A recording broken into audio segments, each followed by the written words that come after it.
இப்போ தனுசு லக்னம் சார். இப்போ தனுசு லக்னத்துக்கு மனசு வந்து பார்த்திங்கன்னா அதிகமான அழுத்தம் அதிகமாக இருக்கக்கூடிய தன்மை இருக்கும். பிபி சுகர் எல்லாம் ஜாஸ்தியாக இருக்கக்கூடிய தன்மை இந்த தனுசு லக்னம் வரும்போது இருப்பதற்குண்டான தன்மை இருக்குமா? இருக்கும்னு சொல்லலாம்.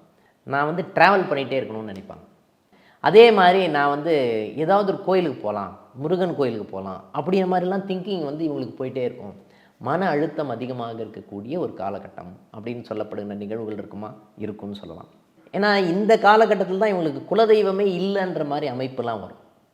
ஓகேங்களா? இந்த சம்மந்தப்பட்ட எல்லா விஷயங்களும் இந்த மனம் சம்மந்தப்பட்ட விஷயங்கள் அது அழுத்தத்தை கொடுக்குமா? கொடுக்கும்னு சொல்லலாம்.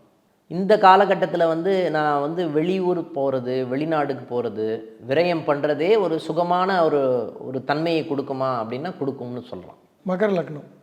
இப்போ மகர லக்னம் அப்படின்னு சொல்லப்படுகின்ற விஷயமே கொஞ்சம் இந்த பொருளாதாரம் சம்மந்தப்பட்ட விஷயமாக இருந்தால் சரி, ஆசைகள் அதிகமாக இருக்கக்கூடிய தன்மை இருக்கும்.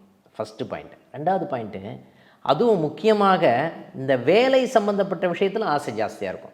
நான் பிஸ்னஸ் பண்ணலாமா அப்படின்ற ஒரு அழுத்தமாக, இந்த பிஸ்னஸை விட்டு இன்னொரு பிஸ்னஸ்க்கு மாறலாமே, இந்த பிஸ்னஸை விட்டு இன்னொரு பிஸ்னஸ்க்கு மாறும்போது எனக்கு பொருளாதாரம் சம்மந்தப்பட்ட விஷயங்கள் நிறைய கிடைக்குமே அப்படின்னு திங்க் பண்ணி என்ன பண்ணுவாங்க, மன அழுத்தத்தை இவங்க ஏற்படுத்தி கொள்வார்கள் அப்படின்னு சொல்லலாம்.